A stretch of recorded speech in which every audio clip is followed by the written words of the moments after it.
आम्ही आमच्या जाहीरनाम्यामध्ये निवडणुकीच्या त्या जाहीरनामा समितीचा मी अध्यक्ष होतो. आम्ही कर्जमुक्तीचा जाहीरनाम्यामध्ये उल्लेख केला होता. जनतेला शेतकऱ्यांना विशेष करून वचन दिलं होतं. जनतेने विश्वास व्यक्त करत माननीय देवेंद्रजीच्या नेतृत्वात महाराष्ट्रामध्ये आम्हाला मतरूपी आशीर्वाद दिला आणि माननीय मुख्यमंत्री महोदयांनी सन्माननीय उपमुख्यमंत्री महोदयांसोबत आपल्या मंत्रिमंडळात 36,000 कोटीची कर्जमाफी घोषित केली. 56 लक्ष शेतकऱ्यांना याचा प्रत्यक्ष फायदा होणार आहे. याच्या अटीच्या बाबतीत काही आमदार महोदयांच्या मागण्या होत्या, आमच्या सर्वांच्याच मागण्या होत्या, आग्रह होता की याच्या अटीमध्ये काही बदल करून याची व्याप्ती वाढवण्याची आवश्यकता आहे. माननीय मुख्यमंत्री देवेंद्र फडणवीसजी, माननीय उपमुख्यमंत्री एकनाथ शिंदेजी, माननीय उपमुख्यमंत्री सुनेत्राताई पवार व मंत्रिमंडळातल्या सर्वांचंच अभिनंदन की शेतकऱ्यांच्या दृष्टीने त्यांनी एक मोठा निर्णय व व्याप्ती वाढवत आज या ठिकाणी शेतकऱ्यांचा व्यापक विचार हा सरकारच्या वतीने करण्यात आला. संजय राऊत यांनी आज असा दावा केला आहे की मुख्यमंत्री देवेंद्र फडणवीस हे लवकरच दिल्लीला जाईल आणि त्यांची जागा चंद्रशेखर बावनकुळे घेणार. याच्यावर आपण प्रतिक्रिया देणे योग्य नाही आहे.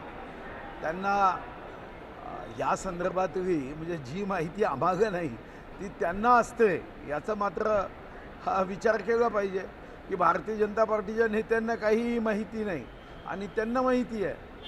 मला वाटत नाही की आमचं केंद्रीय नेतृत्व अशा पद्धतीने वागत असेल. रोहित पवारांनी वेगळा दावा केला. त्यांचं म्हणणं आहे की केंद्रातला जो मंत्री आहे महाराष्ट्रातला मोठी ताकदवर त्यांना महाराष्ट्रात अंदाज आहे. मी आपल्याला तेच सांगतो आहे की राज्यामध्ये कारण नसताना अस्थिरता निर्माण व्हावी या दृष्टीने असे वक्तव्य केले जातात.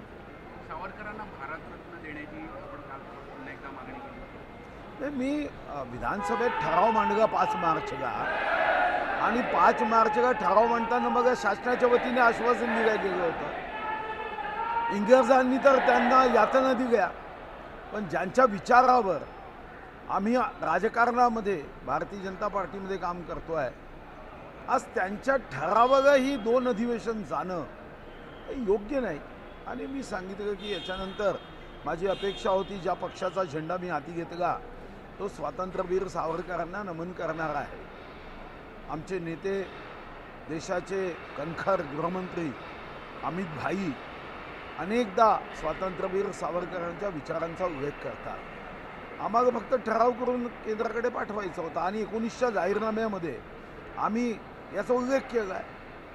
अर्थसंकल्प केलेला आहे की पुढच्या शनिवारी नागपूरमध्ये उद्धव ठाकरे रामरक्षा स्तोत्र पठण करून आंदोलन करणार आहे. एका प्रकारे संघाला, गडकरींना आणि फडणवीसांना ते इशारा देणार आहे. मला वाटतं असा कोणी नागपूरला येऊन काही रामरक्षा पठण केलं तर इशारा आहे.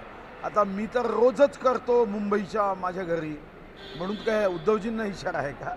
पण अगं काय विरोध आहे? रामरक्षा म्हणतं चुका आहे, कदाचित त्या चुका ज्या आहे ते प्रभू राम क्षमा करण्याची शक्ती दे.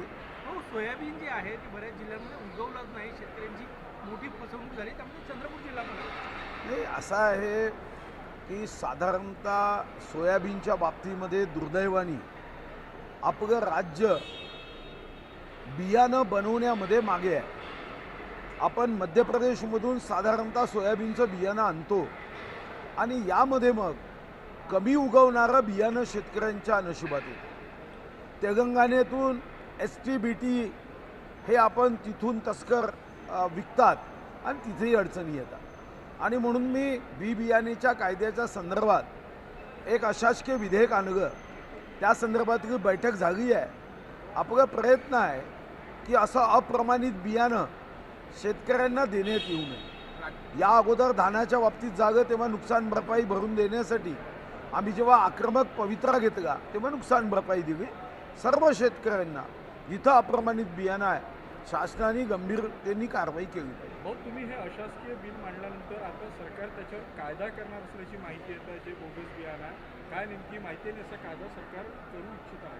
नाही, शेवटी बोगस बी बियाणाचं अशासकीय विधेयक मांडताना माझी भूमिका की शेतकऱ्यांची फसवणूक होऊ नये आणि म्हणून त्यासोबत मी 2 सूचनाही केल्या की आपण इकॉनॉमिकल ऑफेन्सिव्ह उद्योगपती श्रीमंतासाठी किंवा आर्थिक फसवणुकीसाठी करतो. तसं ॲग्रिकल्चर अफेन्स विंग केली पाहिजे. कृषी क्षेत्रामध्ये फसवणूक झाली तर त्याची विशेष चौकशी केली जाईल. पण यांनासुद्धा फास्ट ट्रॅक कोर्ट केलं पाहिजे.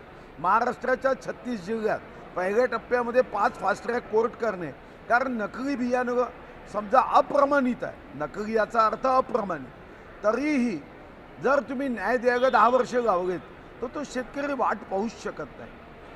गरिबी ज्याच्या नशिबात आहे त्याला 10 वर्ष वाट पाहणं फसवणूक झाल्यावर हे कदापिही शक्य नाही. कॅगने ताशेरे ओढले राज्य सरकारवर. अर्थसंकल्प बाह्य खर्चात मोठी वाढ झाली आहे, कर्जाचा मोठा डोंगर वाढतोय असं एक निरीक्षण आणि ताशेरे सुद्धा होते. मला याची माहिती नाही, मी वाचल्यावर प्रतिक्रिया सांगू शकतो.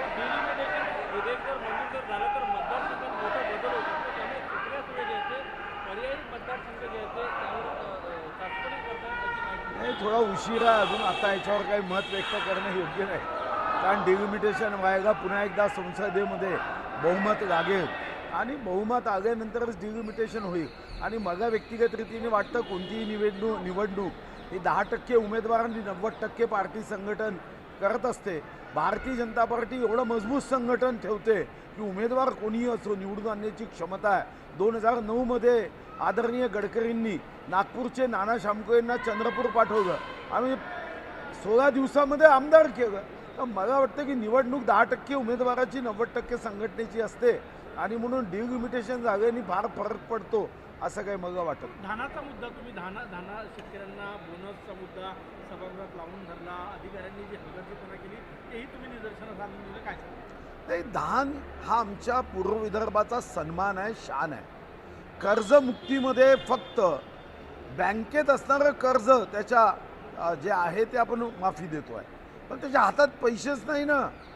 धानाचा लागणारा लागवडीचा खर्च आणि धान विकून येणारं उत्पन्न, 1 एकरच्या मागे धानाचा शेतकरी 4 ते 5 हजार रुपये फक्त कमवतो.